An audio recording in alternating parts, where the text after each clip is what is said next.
Olaf. Elise also being banned as well. Though Elise not a huge surprise these days. Yeah. I thought it was quite interesting. We actually saw the Olaf ban directed at Djoko, but you can see that a lot of the focus for ROCCAT was to try and get Djoko on something that he's not as comfortable on. But then he had a fantastic early game with that Graves, not only getting the first play in mid lane, but then very swiftly transitioning into the top half of the map and setting up Cabochard for success. Unfortunately for Vitality, they couldn't really properly utilize that, and it seems that the jungle shift has actually moved quite a lot. It just feels like when you look at Vitality, they've got a few problems here and there in terms of remaining as an effective five-man unit. Yep. You know, they have these blips of amazingness. And unfortunately, it doesn't translate. It doesn't keep the ball rolling. First pick Rengar for Maxlore. He got run around in circles by Djoko in game one. Djoko running that Graves. Great dives in the top lane. Loads of pressure.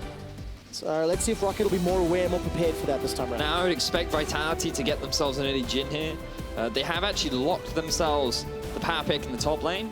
Now, you have to bear in mind that Gnar is available. Phaxi could look to pick that one up on this rotation.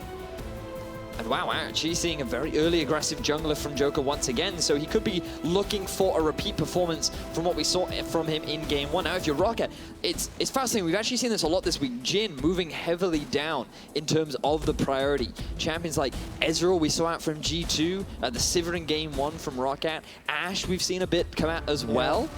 It seems that Jhin really hasn't been as prioritized as he previously was. Yeah, and will Hjarnan agree? Into a Renekton, into Elise.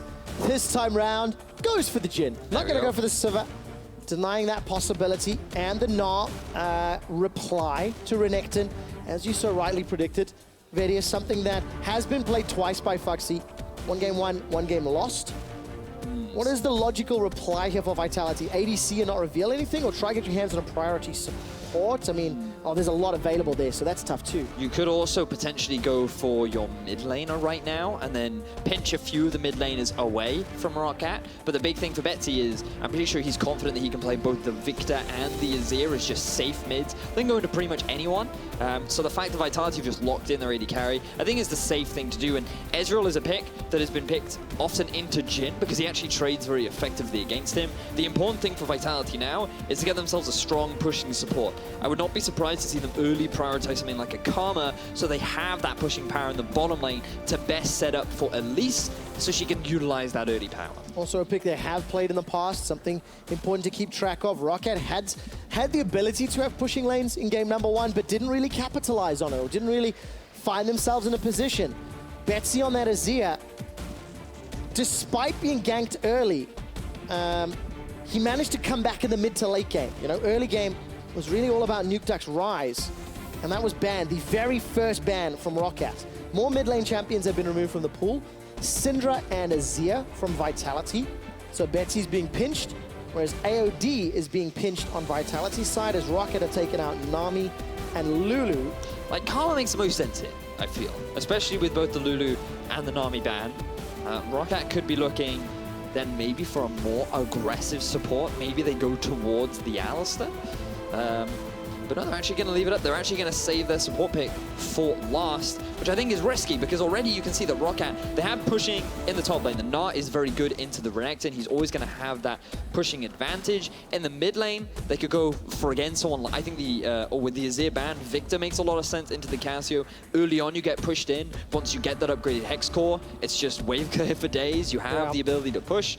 And then in the bottom lane, they can just round things out with a Karma. So this would give ROCCAT 3 pushing lanes, which is really not what you want when you have an Elise who's always looking to evade, get that deep vision. They didn't use it in game one, even though they had the ability to have pushing lanes. That's very true. Or is that me being overly harsh? I think, well, it sucked in the top lane, Renekton into cannon. But in the bottom lane, I mean, Sivir did absolutely fine. The Azir did struggle because of the early first blood that went over. But I think ROCCAT right now are doing great in the draft. I think that the early game of Vitality is going to be very difficult. All right, so there we go. Going to swap away last second. Okay, what does Tahm Kench then do to this lane? Malzahar was banned away. What other options does AOD go for? Does he want to take the Karma? Okay, so the reason why Tahm Kench is actually very good in this comp is, we're going to be starting some fires today. We can get to that a little bit later. We can get to that. But to finish the Tahm Kench pot, he's really great in pick compositions now. Note that a lot of the crowd control in Vitality's comp is single target, the Renekton, the Elise. That means that if a target ever gets caught out of position, you have Wadid to save that. And we have to criticize Maxlore a little bit. He did get caught in game 1, so Absolutely. now Wadid has that ability to provide a little bit more appeal, and he actually has a great mid-game ability to force fights. You put Gnar in your mouth, you flank behind, you get the great flank off, and you can start these engages. Okay, we'll see how that play works out. Brand Ezreal in the bottom lane. WTF, mate. I know you looked at Brand. I know you talked about Brand because going into IEM a few weeks back, M19, Licrit. Yeah. The Brand on the international scene. What do you think of him in the current patch, the current state of the game? You need to think of Brand very similarly to Zyra. Very aggressive, naturally does a lot of damage in his kit, has the ability to push in lane, but he has the same weaknesses in the sense that he is very squishy, he's very low in mobility, and he's a little bit harder to get that damage down. He's very skill shot based, he can be easily played around. But what do you think about the context of the team composition? But the context of, I don't think it makes much sense. I mean, it definitely gives you a lot of early power, and it synergizes nicely with setting up ganks in the bottom lane. But then again, you have to put your focus on the Tahm Kench if that's where you want to try and lock things down. I think that it's very risky because Vitality do have a pretty good teamfight composition, but it's a big gamble, and if it falls behind during the laning phase, it's going to really struggle to have an impact in the mid game. All right, so I'm taking a quick look at Brand competitive history. We've seen it in Korea Challenger, LPL Challenger, the LPL League. Was played in LMS, actually. Was played in LMS not too long ago. But not a huge amount of performance lately. Of course, Licrit himself still playing that champion over in the LCL. But its debut here in the EU LCS.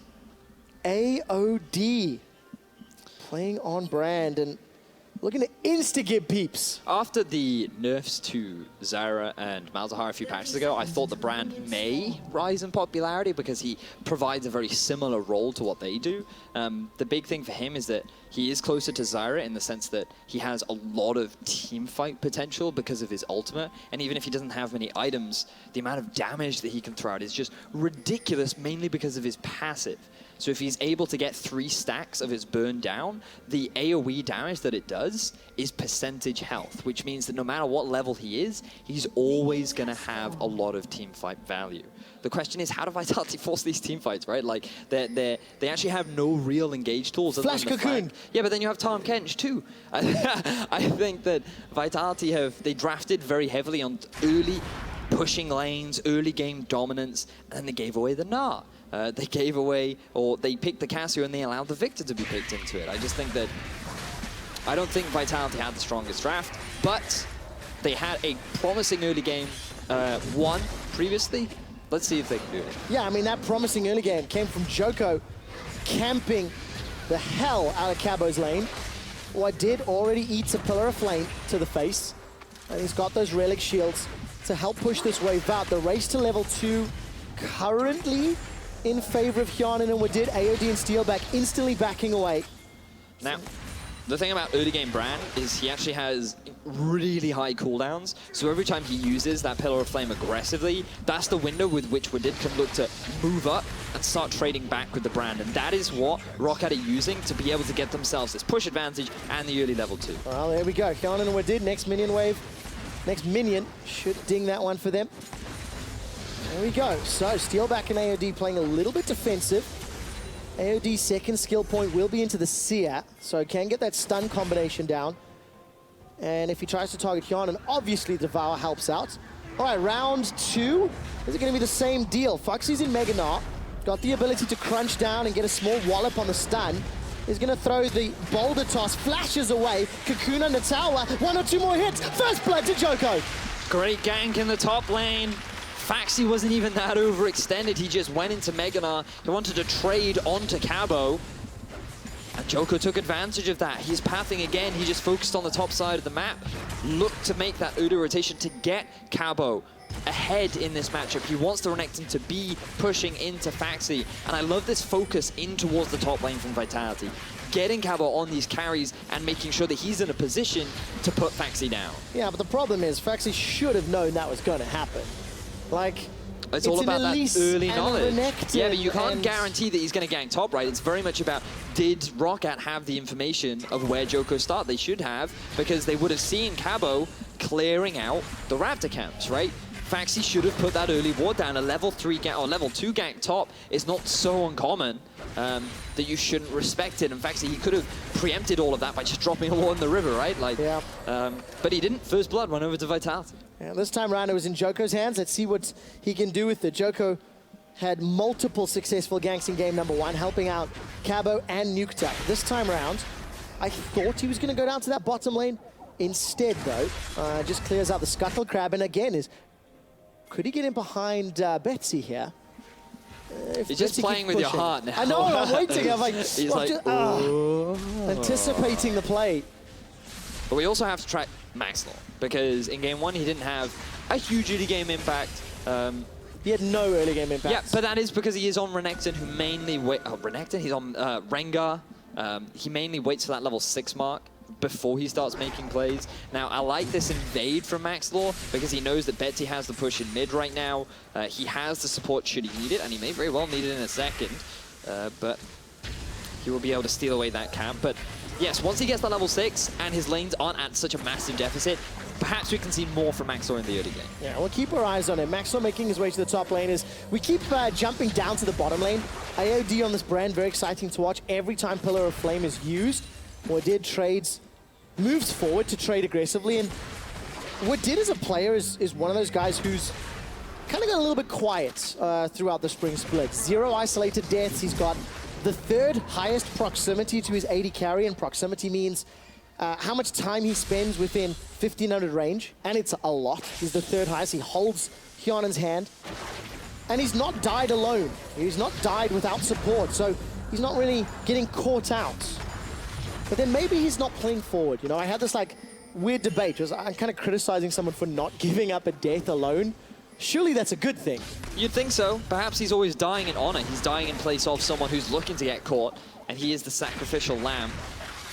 It always makes me wonder why it's a lamb that must be sacrificed rather than a goat, but the reality is, Wadid, he's still, the fact that he's not getting caught out, I think is worth praising him for. But what is Wadid sort of shining for throughout the split? Because it's a player that, again, we haven't spoken a lot about, much like Phaxi. You know, 2 guys on the Rocket squad who just, they're getting a bit bullied. They're not really stepping up to live up to maybe what ROCCAT wanted them to do. Well, I don't think right now that the ROCCAT lineup has really lived up to the expectations of ROCCAT, given that they have only won 1 series this split, and it was against Origin, the other struggling team in the European LCS. And it's difficult to really talk about individuals when you're on a team that really just hasn't performed. They have looked weak across the board. They have not only struggled bot, mid, top. Like there are areas of weaknesses in all of them, and it's really when you have bottom teams going up against other bottom teams that you can start to see some of the potential strengths. You can start to see on an individual level where ROCCAT do have these strong players. Yeah, and what a big difference it is when you see ROCCAT, they win a series against Origin, and now they're 1-0 up against Vitality. Yep. Vitality with the names on that roster, we would have anticipated a higher level of performance. AOD's running out of mana, so he can't really combo that conflagration with anything else. And as it stands, Steelback and AOD down 10 CS in this matchup. Phaxi learning his lesson. He's like, oh, I better ward my river. Maybe get ganks up. He should be aware that both red and blue are alive. And now Maxlore has reached this level 6 mark too. So this is where we want to start seeing stuff from Maxlore. But Vitality, love this play from Vitality. Look, pushing top, pushing mid, instantly move towards the blue to try and contest. All right, can Maxlore or Betsy make anything count here? Nukeduck throws down the miasma, petrifying gaze. The trigger is held for now. Nukeduck flash and heal in the mid lane. Decides not to use either. I didn't catch if Djoko actually finished off that blue buff on the side. Gonna take a quick look at the cooldown time, and that is fresh. So Vitality pushing lanes, invade and steal blue. But Nukeduck has lost a lot of HP. The trade-off was Betsy now has very little mana to try and push back Nukeduck. But now, this is a great opportunity for Maxlore. Just pop that ult, look for a gank. Mid lane is pretty low. Maybe they can just burst out Nukeduck, or at the very least get a couple of summoner spells from him. Just like poking the cat right now. Yeah. Just love to see a gank from Maxlore. Let's see what he can do. Thrill of the Hunt, not used particularly effectively in the mid game of the previous match. And Maxlore again, like, His Lee Sin on Thursday had a really weak showing in game 1, but then he found some great kicks as the series played out. It feels like Maxlore's kind of slow to start, strong to finish. That's kind of the vibe as a player. But ROCCAT, they just completely concede the tower. Phaxi's got a teleport available. I don't know if he's going to use it because he might just get dropped down. And tower first blood.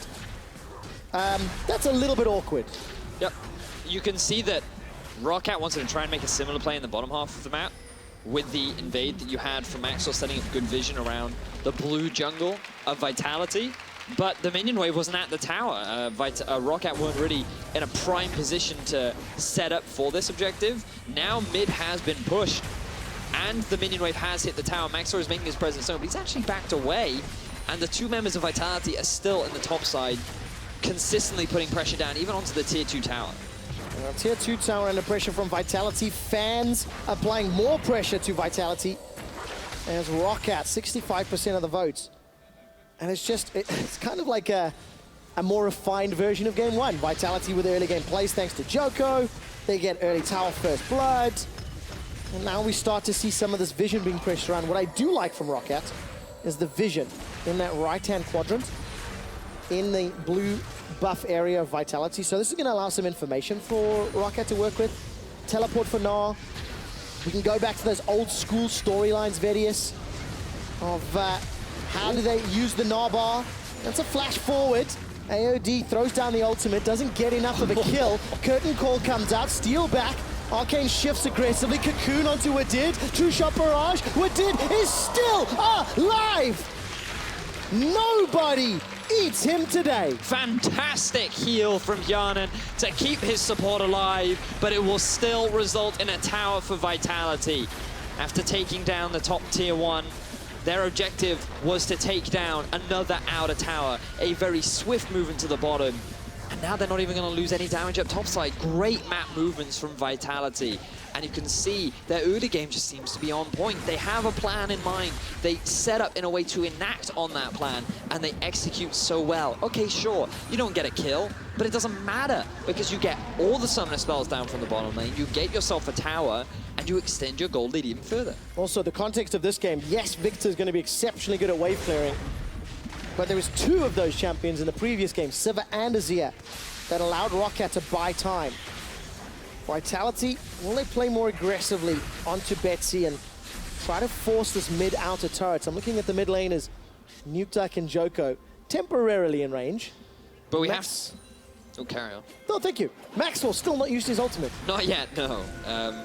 And I think this is worth noting because one of the big differences between a lot of the Korean Rengars that I watch is that they actually the moment or just before they hit level 6, they've already got a very clear idea in mind of where they want to gank. And even if it doesn't result in anything, you can almost always get a summoner spell out from someone, right? So all they do is they set up vision in their own half of the jungle and they just come through the lane. They just ult through the lane, or they try and come into one of these lane brushes and they just go for it. At the very least, you're going to exert pressure or get some damage down. I think that there were plenty of windows in the bottom lane in particular where ROCCAT could have looked to try and force that play.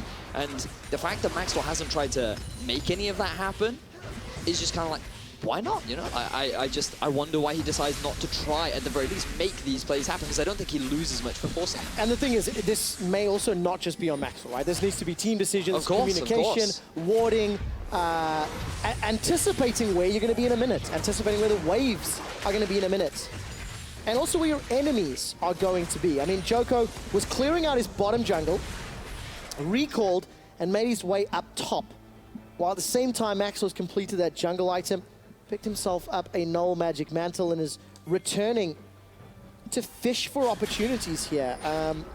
Not a lot is available as Vitality have got the top and bottom towers. Not really overcommitting to mid lane. Steelback just wants to farm. 103 CS to 125. The Jhin Tahm Kench lane has bullied Steelback out of some CS. But look at this from Djoko, right? He realizes, look at how far Cabochard is pushed up. Look at where the blue buff is, and look at where we have vision. Djoko is always moving in a way in which he's utilizing his laners. It's never just Cabo pushing up alone. It is Vitality pushing up to take this tower. And this is why we really need to praise Vitality, because this is what they did in game 1. They're repeating it in game 2, and it's not snowballing them kills, but it is netting them so much map control. It really is 3-1, but like that, this is the playbook. We know Vitality can do this. Yeah. You know, they did it in the previous game. And for Vitality, it's the next step we need to see. Oh, we're going crocodile hunting. Who is being delivered? Wadid and Maxlore. Cabochard. That was very well played, Maxlore, this time around. Leaps onto the blasting cone to get rid of the escape path. I could see him jumping onto it, and as he would do it, he's just waving at Nukeduck, being like, there goes your escape, bye now. But great collapse from ROCCAT. They realize that the Djoko has already left the building, and so they want to try and punish Cabo before he's able to get back to his tower. And now ROCCAT are utilizing this to get some deep vision in, and they're now setting up for a tier 1 in the top lane. Yeah, Wadid should just get ran down here. Look at that damage, slow just from the petrifying gaze. Not quite sure what Wadid is doing to turn around from that one. Felt a tad late, but there's a re-engage. This time Maxlore's used his ultimate. Curtain Call hasn't tagged anyone yet until the 3rd and 4th shot. AOD gets sniped from downtown.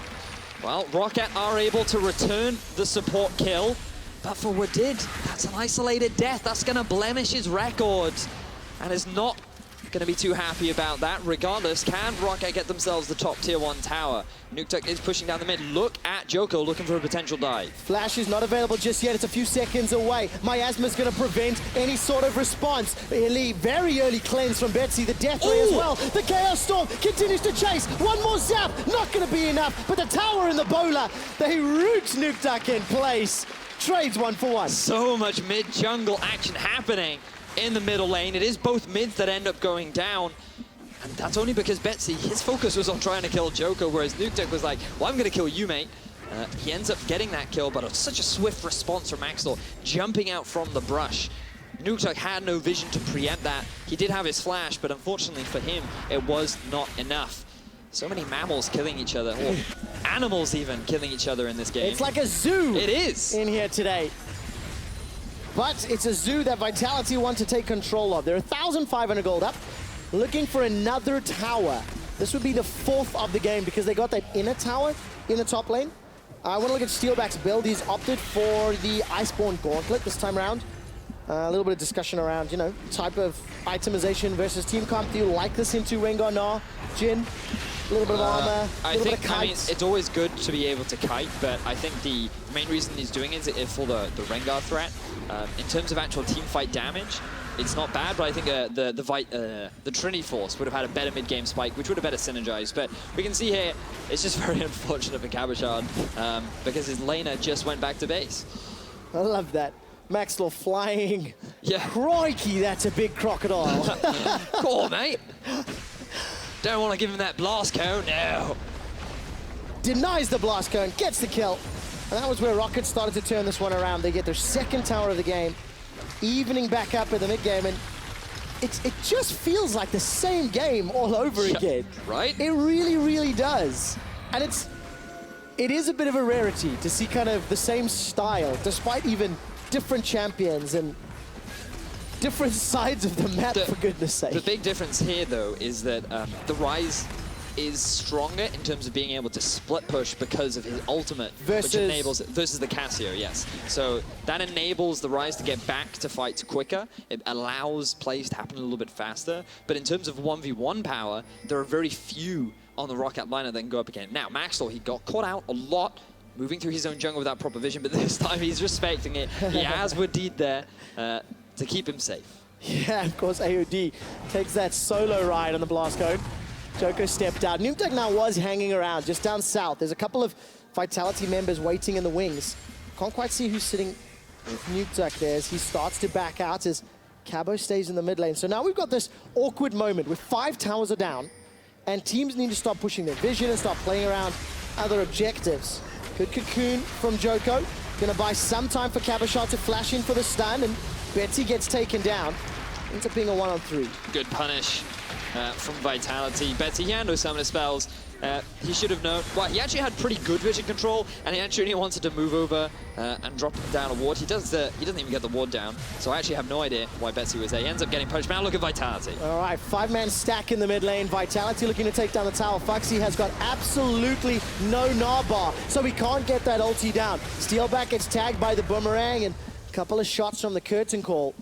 Vitality don't get the tower, but ROCCAT are still scrambling to defend. But remember, the primary wave fit of ROCCAT is dead. Vitality, with the 5 members, should be able to take this tier 1 down. All right, starting to move in. Steelback gets a couple of auto attacks onto the tower. The minion wave still alive, and that reduces the resistances. Vitality get their 4th tower of the game, still in control, still dictating the tempo.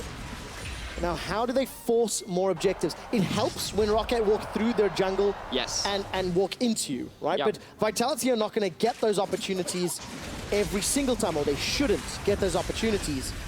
So let's see if they can set up those flanks. We'll talk about how they do that in a moment, because Vitality now, they just allow ROCCAT to counter push. But I love that you talked about the flanks, right? Because just look at the bottom lane and look at the top lane. Yes, Vitality, you get that pick. You want to take down that mid tower. However, you weren't paying attention to your side lanes. You weren't looking at what else was happening on the map.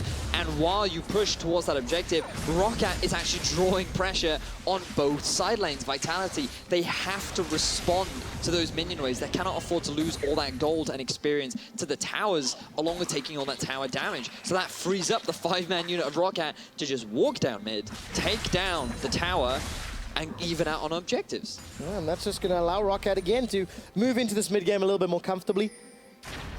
For yet another time, Vitality vision inside ROCCAT's jungle is a little deeper, is getting pushed further and further. Although Djoko and Cabo decided to back off. They used that Scry's Bloom, get a little bit of information on those control wards before backing out. But I can see 2 wards actually, one in the river by Dragon Pit, that might be the Scuttle, it is, and then another one by the Wolf Camp here for ROCCAT. So teleport opportunity if Phaxi can find one.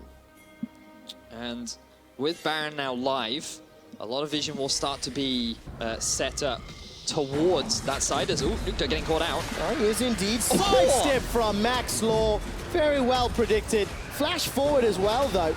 A little bit sloppy towards the end, but they get the kill. And ROCCAT even out the kills. Now, a bit of deep vision was invested from ROCCAT into the top side to be able to get this pick, and they're actually able to punish Nukeduck as he's moving up towards the top lane, or moving away from the top lane after just pushing it in towards. But now, Vitality looking for other places to push. They are, and Vitality need to look for something to regain some control in this game. And Vedius, last pick, counter pick opportunity for Vitality. They go Brand, right? Caught us by surprise a little bit. I don't think it's been worth it. It hasn't really had much of an impact yet, right? Like, we saw a great map movement from Vitality to get themselves that tier 1 tower on the bottom, but they were actually losing lane. Wadid was playing so beautifully into the Brand, utilizing the cooldowns of that Brand, as we see now. If Pyroclasm bounces between these 2 guys and kills them, maybe we'll be wrong, but there you go. Cocoon countered by Tahm Kench. Like, there's so much pick potential in Vitality that gets denied by this Tahm Kench pick. The Brand you'd think would be picked for lane, but even then Vitality couldn't take a big advantage in that laning. They lost it. I mean, yeah, so it's like, I'm still doubting on the Brand pick. I think there's a lot of potential behind it. I don't think it's great into the Tahm Kench. But on top of that, Vitality aren't really right now setting up for team fights, which is where I feel that Brand has the most value. Okay, he doesn't have a lot of damage yet. If you look through the items, Amplifying Tome and Ruby Crystal to go along with the support item. 2 item spikes for most across the board. Mana Immune for Steelback, as well as that Iceborne Gauntlet. Edge of Night, Ghost Blade for Hjarnan. Double in the mid lane, nearly double in the top lane. ROCCAT will get themselves an Ocean Drake. Correction, Cloud Drake.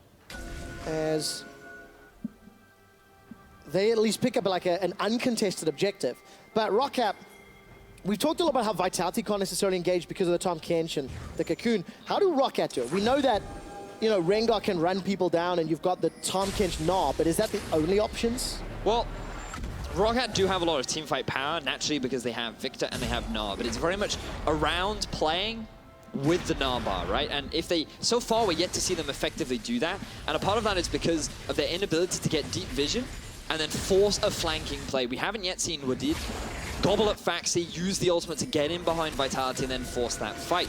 And I think it's because ROCCAT, they haven't actually had much control of the game. Remember, again, early, they suffered a pretty significant deficit. They haven't felt like they've had much control. And ROCCAT just seem a little bit hesitant to really press that go button. They're a team that's quite reserved, and they're just patient. And without the Sivir, I think that they're waiting for Vitality to make that mistake, or they're the ones that are looking to either set up around Baron or Dragon, where they can then bait Vitality into a fight, and that's where they can look to start something. All right, this time around, go button was pushed. Here we go. Wadid and Hjarnan are gonna look for Steelback. Maxlore's also jumped in, finds a little bush to keep leaping. Lot of damage onto Maxlore. Wadid devours him to buy time. Phaxi gonna cancel that teleport, in fact, as Cabochard is now cutting off ROCCAT. It's a 4-on-5 until Phaxi can arrive. But Vitality unable to find anything more. Their team doesn't have the engage. But it's good to see from ROCCAT. They're trying to force the fight. They feel they're strong enough to try and make things happen. But they've actually conceded all this vision around the Baron. And they have no idea that Vitality's doing it. They do not. Curtain Call and Abyssal Scepter were used. ROCCAT making their way to the river. It might be too late. Djoko's getting dropped down. Luckily, no more auto attacks. And Djoko's going to be able to escape with his life. No vision either. I thought Deadly Flourish might have been able to snipe him, but not today. ROCCAT got so lucky because Djoko was too low on health and Nukeduck was too low on mana for Vitality to be able to finish that objective. But the decision behind it was so good because ROCCAT had no idea. They had the ultimates. They tried to force that fight, and then they weren't able to capitalize on anything. They couldn't get any kills. They didn't even force very much out of Vitality. And that resulted in Vitality having a great opportunity to take the objective, but they're not quite able to get it. No, unfortunately not. And that means Vitality's still in an even game. 25 minutes in. One dragon apiece. And, of course, even on towers, basically. Maxlore's going to jump all the way to that control ward.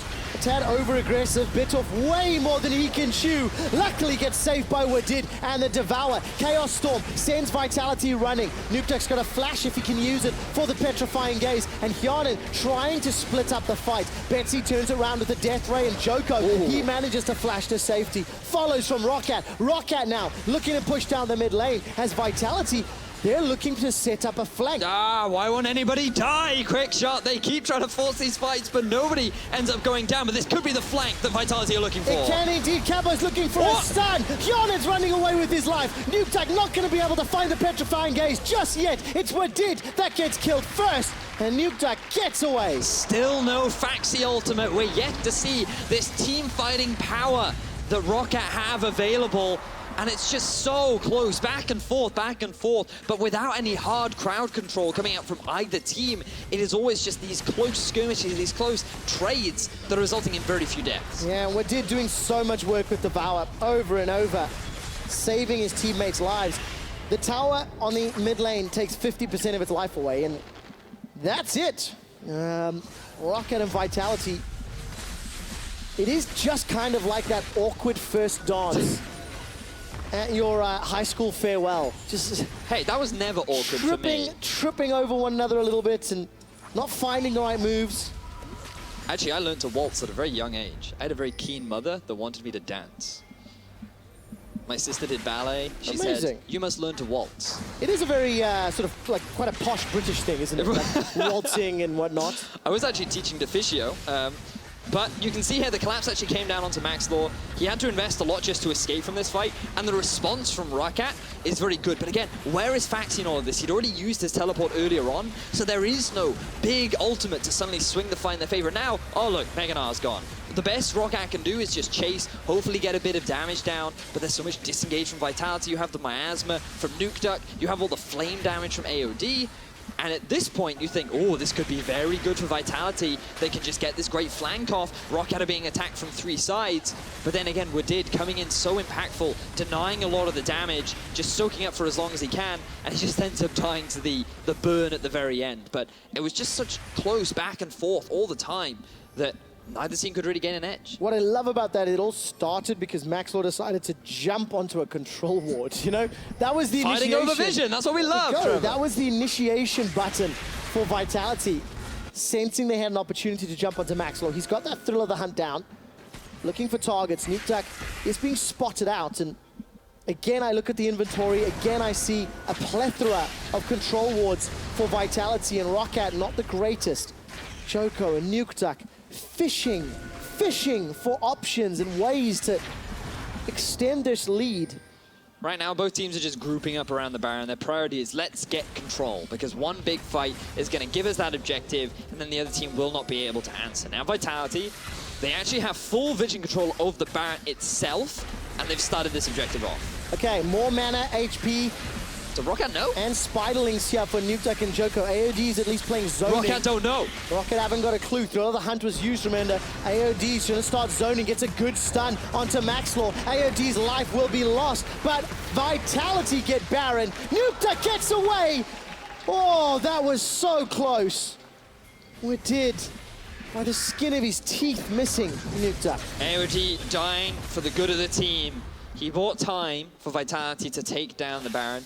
And the great thing is, like, Djoko and Nukeduck had already tried this before, but ROCCAT had no idea that they weren't playing around it. They weren't playing at the potential risk of this two-man Baron take. And this time, Nukeduck and Djoko, they were full health, they had good vision control, and ROCCAT weren't prepared, so they end up losing this massive objective over to the side of Vitality. Really important, especially because the primary wave clear tool for ROCCAT is a Viktor.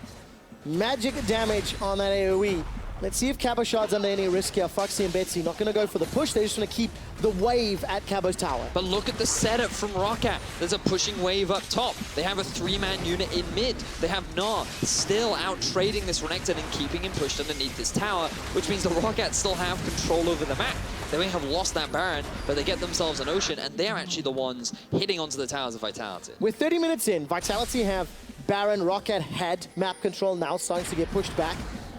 Scaling, where do you prefer the scaling on which team comp, as we're now, you know, on the end towards Nexus? You'll have some time to think about it, as this was the cheeky Baron play. Yeah.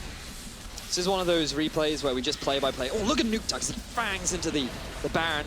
But they had no vision, right? You could see the control ward, not long enough range to identify this was happening. ROCCAT weren't even suspicious, like, why is AOD in the river? I guess maybe he's just clearing out wards, like nothing to worry about. Ends up going down.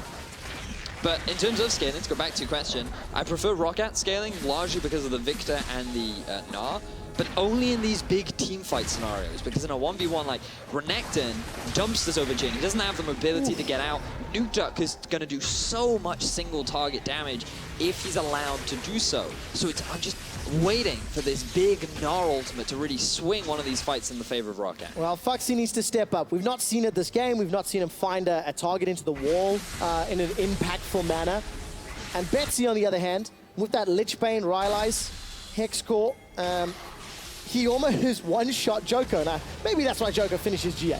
Got that one in his inventory now, along with the Dead Man's Plate, so a little bit more of a tanky Elise build, more than the AP. Curtain Call used to try and slow down or stop or make Vitality stutter when putting pressure on this tower, and it has done so for now, but the tower continues to go low, and Cabo continues to trade with Phaxi in the bottom lane. ROCCAT just doing what they can to hold the line for the time being. You can see the rest of GBM, the rest of Vitality sitting behind, supporting their team as Vitality slowly chipping away, but it's very difficult for them to actually siege. Low range on the Cassio, low range on the Ezreal. They want to try and use their poke to force ROCCAT back, but with so much wave clear on the Viktor, with the poke coming out from Hjarnan, is making Vitality's life very difficult. And there's no wards for ROCCAT to allow Phaxi to teleport in behind. Look at the minimap. There's no way for Phaxi to try to get in behind Vitality's siege. There's at least one being denied here by Nukeduck that he stood on top of, and with Baron wearing off, this might be the last minion wave. Decent cocoon onto Maxlore, no follow-up damage. The tower will go down in just a moment. Oh. Chaos Storm ticking away, Summoner Heal used. Venomous Bite comes up from Djoko, and the Death Ray follows as well. Again, nobody dies, but Vitality get their tower, and they marginally extend their lead. It's 3,000 gold.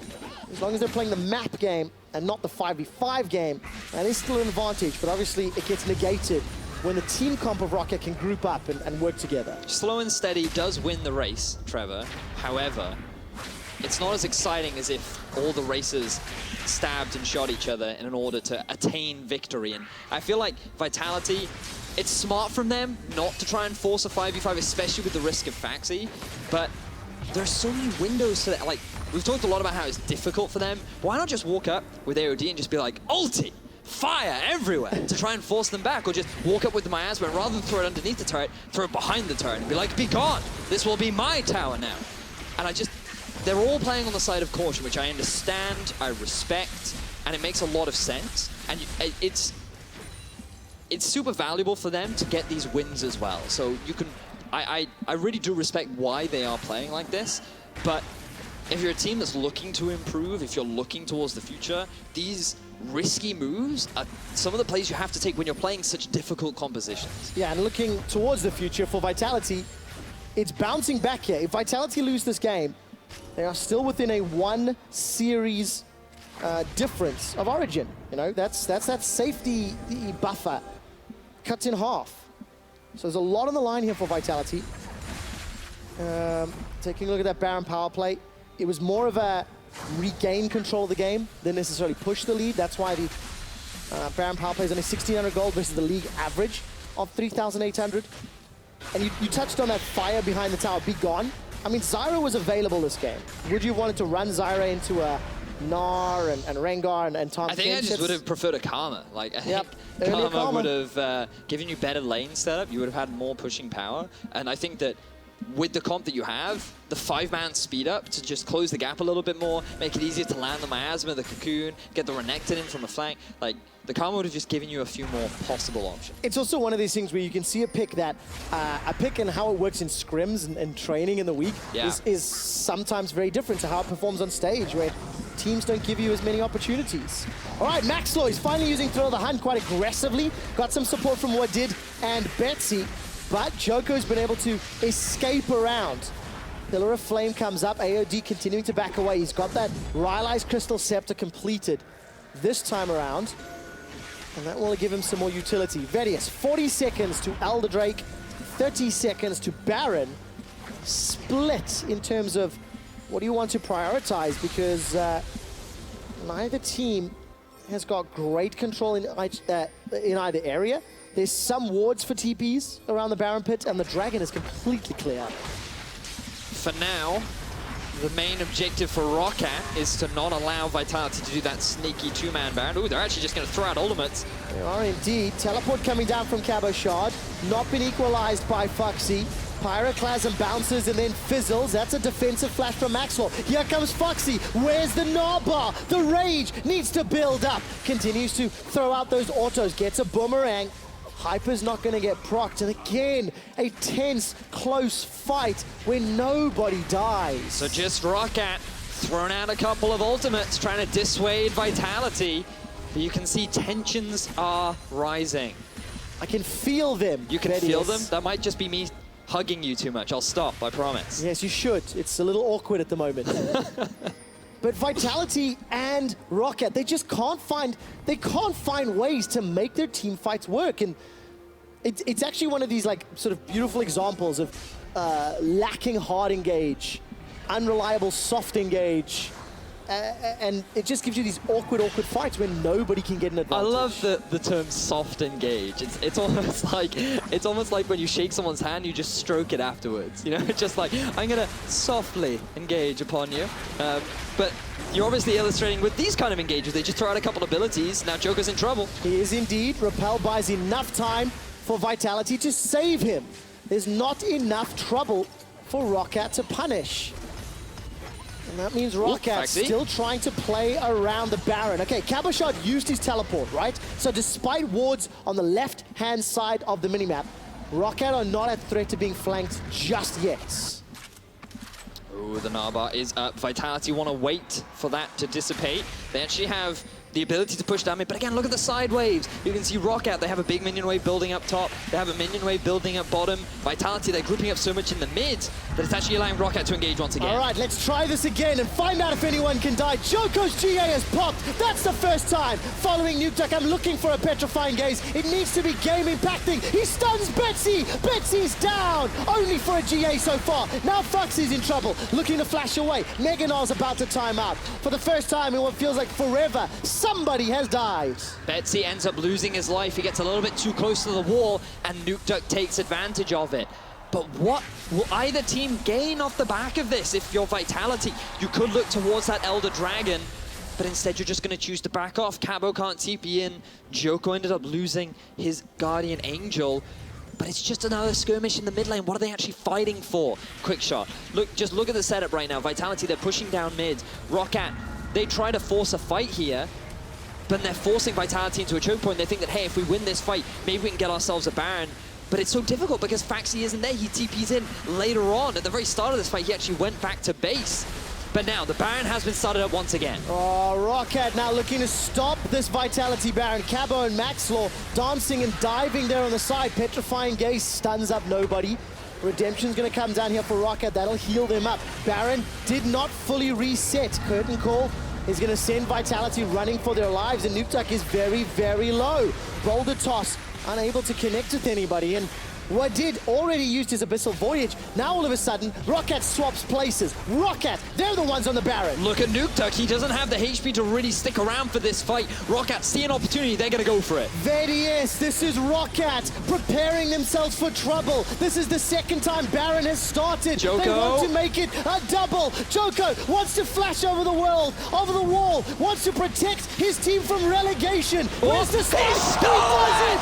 Djoko gets the Baron. He gets dunked in the process, and Vitality stay alive. Oh my word, Djoko, the hero for Vitality, steals away the Baron. Everything that they needed.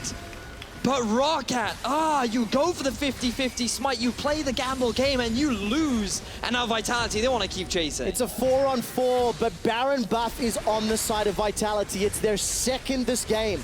The first one didn't necessarily cement them in the lead, but with Baron and Elder, this may be uncontested. How quickly can Betsy get in range? Making his way up, Baron's down to a third. Vitality are peeling away, and this game has just gone from a slow-paced fight to all-out action. Cabochard and Steelback are tagged by the Boulder Toss. Nobody's rooted by the Flourish, but look at that Chaos Storm. The first tick was massive. Flash away from Steelback. He's trying to get out of range. Elder Dragon changing teams. It doesn't know who is enlisted for. Phaxi goes down. This Gnar has had no impact, but Maxlore is back and alive, coming in with the smite available, secured by ROCCAT. Elder Dragon goes to ROCCAT. Cabochard's GA has popped. Betsy's going down again. That's what started this whole thing. That's what's going to end this whole thing. So Vitality used a minute and a half of their Baron fighting over the Elder Dragon, waiting for both junglers to come back into the fray. It is ROCCAT that net themselves that objective, and now Vitality are looking to push. How did AOD just get sniped by Hjarnan? Oh man, He's a Scorch Mark. That Scorch Mark has had more of an impact than the brand thus far. Maxlore's now looking for a Nukeduck. Why not? Just throw everything at them. Maxlore's unable to get the kill, but a Devour from Wadid gives him a few more seconds. Djoko and Steelback onto the inhibitor turret. That will open up the base. Cabochard also wants to get a turret down bottom. Wadid looking for some sort of engage. Phaxi's teleport's not available for a few more seconds. 15 to be specific. And now he's looking for more. No inhibitor, but they will get themselves at least... Oh! Nukeduck again! Bola is sidestep, but Hjarnan is spat out over the wall. Twice this game, Nukeduck escapes with the empowered recall. This game has gone from a classical, elegant waltz into a spicy and heated salsa. Everything is so back and forth. There is so much action, QuickShot. It's exploded into a game of passion. And what was a Baron throw into an Elder Dragon fight, which went on for way longer than it should have. You can see the Vitality, they want to try and rush it down, but the positioning of Betsy and the use of the curtain call is enough to dissuade Vitality from really committing to that objective. Phaxi comes in from the flank. Again, though, he fails to get the Mega Gnar ultimate off. Look, he comes in Mini Gnar form.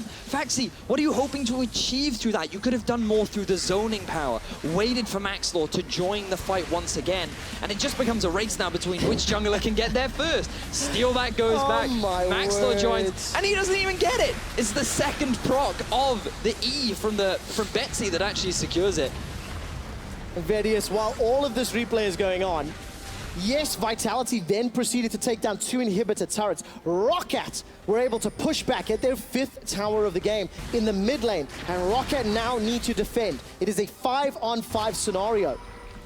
And the team fight strength of this Gnar is just not showing up. We haven't seen the Gnar ultimate once this game. Either Phaxi is just not comfortable on this. His build is maybe a little bit more catered to split push as well. Maybe you can... Maybe, but the reality is that when you're using this Gnar, you have to have good setup and good communication. Phaxi should be coming into these fights with about a yellow rage bar. That is when he should be joining, so that during the fight he can build it up, and then he has the threat of the ultimate, the flash engage tool that he can use onto Nukeduck, onto Steelback, onto AOT. But we're yet to see that he's always TPing in with an empty rage bar. He's always TPing in when his rage bar is just emptied. And it's just going to show this lack of communication within ROCCAT and this poor lack of setup, that exactly what we saw in game 1. All right, so that means that ROCCAT are still clawing from behind. 5,000 gold down at 45 minutes. If you go down the itemization, Steelback very comfortable as he's going to sidestep the curtain call. You can hear Maxlore growling and grumbling, but not going to find an opportunity, not going to find a target. Despite Phaxi having the teleport advantage, ROCCAT unable to pressure further. There's just a single GA for Djoko now as I round out the itemization discussion. Vitality, now it's up to them, right? I mean, it has been up to them for a while because they've kind of been in control most of the game, fixing some of the problems that they made in game number 1. The thing with Vitality is they actually have a very difficult to execute composition, right? Because you've got Ezreal, who with this build kind of wants to kite and play back, and the Cassio is very much about skirmishes, and while in teamfight she has a lot of value, it's difficult because of how short range she is. So every time she tries to get close to the fight, the gravity field from Betsy comes down. You have the zoning of not only the ultimate, but also the death rate too. Elise at this point in the game really struggles to have the same sort of value as she did early game, especially with a full tank build. And Renekton's just kind of fallen off. If he can get onto Hjarnan, yes, he's definitely a threat, but Hjarnan's been so far out of this fight that he's never really going to do that without an effective TP. So they've drafted themselves such a difficult to play composition, and a lot of their advantages have come from sneaky plays, like stealing away the Baron, ROCCAT overextending into a fight, ROCCAT getting caught out of position. But when they're in this neutral zone, the only options that they really have are just sit and farm, sit and farm. The problem for ROCCAT is they're too afraid to be proactive. They're too afraid to try and force things. Like Phaxi has his Mega Gnar up right now. Why isn't he TPing to this ward? Why aren't they trying to make this flank happen? And it's just this level of decisiveness from ROCCAT that we're really yet to see this year. Yeah, not working out. Maxwell gets caught by the cocoon in the pit. Steelback with an aggressive arcane shift forward. Wadid is there to save his life. Phaxi's about to time out. Actually, he used a Gnar. He used it. We missed it, but he used it. It's on cooldown. And he did use it to try and deal with Cabochard. But I think it is important to note, at this stage in the game, with these sort of items, Phaxi's having a little bit more control in this side lane and putting the inner turret under pressure. Well, he's always going to have the advantage in this 1v1 against Renekton. He's just going to dive. Well, is indeed. Gets the Dominus at the very least. And then is forced to back away. 2 seconds until Baron. Let's do the dance again, shall we? Put on your blue suede shoes and let's see what beat we're dancing to, right? Very what right. was it? Yes. Salsa or... Can't remember the other one you said earlier. Djoko's going to be in trouble. The waltz. This feels a little bit more salsa-ish. Teleport coming down for Phaxi. When a fight could break out, not going to work out. Wadid with the Viktor engage. Going to spit Betsy over. Nukeduck's petrifying gaze was fired very early. Nobody kept chasing. I love that from Wadid. That's so good. Just like, hey, we need a way to start a fight. Viktor, get in my belly. Let's go. They can't find it though. Nukeduck did throw his ultimate out in defense, but now ROCCAT are in a good position to go for the Baron. Look, Djoko very low on HP. Nukeduck doesn't have the ult. Steelback, no ultimate. Cabo, no ultimate. Djoko's stolen a Baron once already, and he's got a Guardian Angel to play with. Phaxi gets sent into the pit. Repel's available. Up in the air. Djoko's looking to engage along with the rest of Vitality. Flash is there too. Into the pit. He's in the pit. They swap. Djoko's still alive. Guardian Angel's going to get popped. Who gets the Baron? Steelback's down. ROCCAT get the Baron as Djoko respawns. He goes down too. ROCCAT regain control. Finally, ROCCAT find a fight that they have so desperately wanted. Phaxi was sitting over the wall, trying to deny Djoko entrance into the pit, but Vitality was so focused on stealing away the Baron that they weren't paying attention to what ROCCAT was doing in the rest of the fight. This is a prime opportunity for ROCCAT to fully utilize their composition. They have the Viktor, they have the Jhin, they have all these tools in their kit, and as Vitality walk towards them, it becomes so difficult to close that gap. And now with the Baron buff, ROCCAT are in a prime position to take this series. 5 on 3. ROCCAT can look to finish this one off. They get the inhibitor turret. They take the inhibitor as well. 25 seconds before Djoko is alive, and Steelback not available for a while. Nukeduck's just trying to buy time as best as he can. His Noxious Blast speed boosters allowing him to sidestep. Wadid in the 5-man ROCCAT stack on the front line. Phaxi got Nukeduck at last. Cabochard comes in from behind. He's trying to slow down and stop this fight. There is a GA available and Steelback throwing down the autos. He's got a lot of damage to work with. AOD shoots out the Pyroclasm. It kills nobody. Pillar of Flame bounces up once again, and ROCCAT remain in a 5-man push. This is for the game. This is for the series, and this is to get another win in their group. ROCCAT now backing away, fighting and focusing on Cabo. He's down. There was no GA available as Djoko repels up into the air. We've got to keep our eyes on Steelback and how much mana he's got available. Steelback goes down as soon as we look at him. Vitality, there's no one left to defend. Look at the blinking red health bars on ROCCAT. They may be low, but they are not down and out. ROCCAT, they're gonna look to end the game, and they're gonna look to take the series. Djoko is killed, and the Nexus will be the next target. ROCCAT defeat Vitality for a 2-0 week. Oh, we had a lot of back and forth that series. Things looked so good for Vitality once again in the early game. They had so much map control. They were playing such great League of Legends. But then, as you rightly said, QuickShot, that playbook ran out of pages. They were struggling to know what to do with that advantage. And again, ROCCAT, they just scaled, they scaled, they scaled. But where were the plays from ROCCAT? I mean, we can praise both teams, but we also have to highlight the criticisms. And the reality is, Vitality drafted a very difficult-to-play composition that they knew how to use in the early game, but couldn't transition into mid and late. Whereas ROCCAT had a weak early game, but they transitioned nicely into the mid and late, but then didn't really know how to use it there either. And I think if you look at the implications here, obviously Vitality were able to bounce back in that very difficult situation with the remade series against Giants, and Vitality with the win were looking more comfortable in their group above Origin. They had a 2-game buffer that's now been killed by 1, right? Still 1 game touching distance. ROCCAT, on the other hand, they now are 1 series ahead of Giants. Yep. And again, it has been a difficult week. It's one that will be talked about for a while, but it's so crucially important for ROCCAT to get these 2 series wins. It's their last series of cross-group play, and now they start replaying the teams within their group. And for ROCCAT, they're hoping and hoping Giants lose tomorrow as well, looking safer in that 4th spot. That's what they're looking at. Yep. And this is the value of being able to play against these lower teams during the cross-group play. And that ROCCAT versus Giants game is going to be super important a few weeks down the line as well. Yes. There are so many, but the fact that ROCCAT get themselves a win here, as rightly said, is monumental for them. It puts them 1 step closer to securing that safe spot in Group A. And it means Vitality are 1 step closer to the edge. For more on the series win by ROCCAT, let's send it back to the analyst desk. They're not about to